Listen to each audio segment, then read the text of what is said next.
किसी विधायक नेता के जाने पर अलग बात है। आप मेरी बात तो सुनिए, मैं तो कह रही हूँ कैबिनेट मंत्री गए हैं आपके, मामला गंभीर है, इसकी गंभीरता को समझिए। आप बड़ी शानो शौकत के साथ लाए थे ना बीएसपी से उन्हें। आपको एहसास है कि लोग उधर जा रहे हैं और अनुप्रिया पटेल तक की पार्टी अब आपको नसीहत दे रही है गठबंधन की राजनीति पर। ऐसे अभी बीजेपी के ऐसे नेता हैं, बहुत से ऐसे मंत्री हैं, बहुत से ऐसे विधायक हैं जो बहुत जल्द इस्तीफा देकर समाजवादी पार्टी में आएंगे। समाजवादी पार्टी के नेता की ये तो बस झांकी है, स्वतंत्र देव सिंह और केशव प्रसाद मौर्य अभी बाकी हैं। आपको एहसास है कि लोग उधर जा रहे हैं और अनुप्रिया पटेल तक की पार्टी अब आपको नसीहत दे रही है गठबंधन की राजनीति पर। अंजना जी, देखिए, लोकतंत्र है, कोई भी अपने विचार व्यक्त कर सकता है और भारतीय जनता पार्टी वो पार्टी है जो एक परिवार की तरह कार्य करती है। हमारे पास नेतृत्व की ताकत है और विचारधारा की ताकत है और मैं ये जरूर कहूंगा कि हमें पूर्ण विश्वास है कि जब 10 मार्च को चुनावी परिणाम आएंगे तो प्रचंड बहुमत से भारतीय जनता पार्टी की सरकार बनेगी। और इसकी वजह क्या है? मीडिया भी कहता है, हम भी कहते हैं, डबल इंजन की सरकार, जिसकी नीयत ईमानदार, जिसके पास सशक्त नेतृत्व और दोनों इंजन, केंद्र में प्रधानमंत्री नरेंद्र मोदी जी और प्रदेश में योगी आदित्यनाथ जी अपना कार्य कर रहे हैं। और एक बात जरूर है कि हर नेता की एक भूमिका जरूर होती है अंजना जी, और जो अभी समाचारों में न्यूज आई है, किसी पार्टी को ज्वाइन नहीं किया है केशव प्रसाद मौर्य जी ने भी। मैं समझता हूं कि आपके पास भी ये खबरें आई हैं। मैं आपको बताऊं, सपा से भाजपा में 1 जनवरी 2022 को नाम मत बोलिए, उप मुख्यमंत्री का नाम ले रहे हैं आप।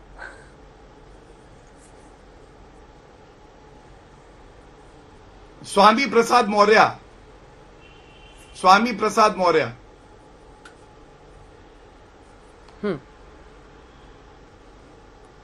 नहीं, आपने एक ट्वीट समाजवादी पार्टी का जो पढ़ा और उसके बाद मैं ये बात कह रहा हूं, स्वामी प्रसाद मौर्य पे जो खबर आई है, उस खबर में क्या है? उसमें ये कहा गया है कि उन्होंने इस्तीफा दिया है और उसके बाद उनका बयान भी हमने देखा। उन्होंने कहा कि हमारी नाराजगी रही है।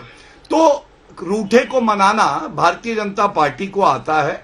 और जनवरी 2022 में अंजना जी, मैं ये बता दूं, एसपी के संस्थापक थे, सदस्य, उनका नाम है एमएलसी शत्रुघ्न प्रकाश, उन्होंने भारतीय जनता पार्टी को ज्वाइन किया। 18 नवंबर 2022 में 4 समाजवादी पार्टी के एमएलसी थे जिन्होंने भाजपा को ज्वाइन किया। तो ये होता है कि कई बार नेता अपने हिसाब से निर्णय लेता है, लेकिन भारतीय जनता पार्टी के पास ये ताकत है। और जैसा मैंने कहा कि हमारे पास मुख्यमंत्री योगी आदित्यनाथ जी हैं, हमारे पास उप मुख्यमंत्री केशव प्रसाद मौर्य जी हैं, उप मुख्यमंत्री आपके कैबिनेट मंत्री गए हैं, तो हमारे पास वो सर आपके कैबिनेट मंत्री चले गए हैं, जनता ऐसे किसी विधायक नेता के जाने पर अलग बात है। आप मेरी बात तो सुनिए, मैं तो कह रही हूँ कैबिनेट मंत्री गए हैं आपके, मामला गंभीर है, इसकी गंभीरता को समझिए। आप बड़ी शानो शौकत के साथ लाए थे ना बीएसपी से उन्हें। आपके कैबिनेट मंत्री थे, इस्तीफा, ये डेंट, इससे डेंट होगा, ये आपको दिख रहा है कि नहीं दिख रहा है? तभी तो दो लोग, सुनील बंसल और स्वतंत्र देव सिंह जी, अब मनाएंगे उनको। नहीं अंजना जी, ये तो आपके चैनल की खबर है। हमें पूर्ण विश्वास है कि आप देखिए, जब से चुनाव का ऐलान हुआ, घोषणा हुई, सारी पार्टियों ने नुक्ताचीनी शुरू कर दी। समाजवादी पार्टी के मुखिया तो यहां तक बोल गए कि देखिए ये गलत हो रहा है, छोटी पार्टियों को नुकसान होगा। एक पार्टी है जो अपने को परिस्थितियों के हिसाब से ढाल लेती है, वो है भारतीय जनता पार्टी। हमारी पार्टी ने जो कोविड की गाइडलाइंस है उसका पालन करते हुए अपनी नीतियों को जनता तक पहुंचाने का जो संकल्प उठाया है, वो आज भी दिख रहा है। कोविड के संकट में भी हम लड़ रहे हैं। और एक बात मैं बता दूं कि हमारी पार्टी में वो ताकत है। ये जरूर है कि सिपाही जो होते हैं वो पार्टी की ताकत होते हैं, लेकिन मूल ताकत जो है वो हमारी नेतृत्व, हमारी विचारधारा, हमारे लाखों जो कार्यकर्ता हैं जो जमीन पर सुबह शाम दिन रात एक किए हुए हैं, क्योंकि वो जानते हैं कि हमारी मेहनत रंग लाएगी। और सबसे बड़ी बात है जनता का आशीर्वाद। अंजना जी, जनता का आशीर्वाद भारतीय जनता पार्टी के साथ है और आप देखेंगे 325 सीटें भारतीय जनता पार्टी की आएंगी। ठीक है। और ये सारी रविदास जी आए कि नहीं आए, मुझे जो बताइएगा। हमारी पार्टियों से अगर कोई खान नेता जाता साहब है तो उसे आपके पास लेती आते हुए, ठीक है उनका सर, सुपड़ा ठीक है साफ खान हो साहब जाता है। आपके पास आते हुए आप खान साहब आपको भी तो ऐसे ही छोड़ के गए थे ना स्वामी प्रसाद मौर्य एक वक्त पर। मेरा सवाल आपसे ये है कि इस तरह से तो जब चुनावी तारीखों का ऐलान हो जाता है उसके बाद टिकट बंटने का मसला होता है, किस तरह से आप लोग देख रहे हो? और देखिए अभी भी अगर कोई सेकंड चॉइस है तो वो समाजवादी पार्टी है। खान साहब नहीं, देखिए हमारी पार्टी में आने से पहले स्वामी प्रसाद मौर्य प्रधान भी नहीं थे। प्रधान जिसको कहते हैं, शहर में कहते हैं पार्षद, वो भी नहीं थे। बहुजन समाज पार्टी ने उनको एमएलए बनाया, मिनिस्टर बनाया और कई बार मिनिस्टर बनाया। उसके बाद अब वो अपनी महत्वाकांक्षा के हिसाब से कि हमको बेटी को भी टिकट चाहिए, बेटे को भी टिकट चाहिए, दामाद को भी टिकट चाहिए, तो इस हिसाब से वो चले गए भारतीय जनता पार्टी में। और जब भारतीय जनता पार्टी में जाने से पहले उनका बाइट देखिए उन्होंने क्या कहा। उन्होंने कहा, पत्रकारों ने पूछा स्वामी प्रसाद मौर्य जी आप समाजवादी पार्टी में जाएंगे कि भारतीय जनता पार्टी में जाएंगे? स्वामी प्रसाद मौर्य ने कहा था कि समाजवादी पार्टी गुंडों की पार्टी है और भारतीय जनता पार्टी सांप्रदायिक पार्टी है, मैं निर्णय अलग लूंगा। उसके बाद इनका सौदा तय हो गया।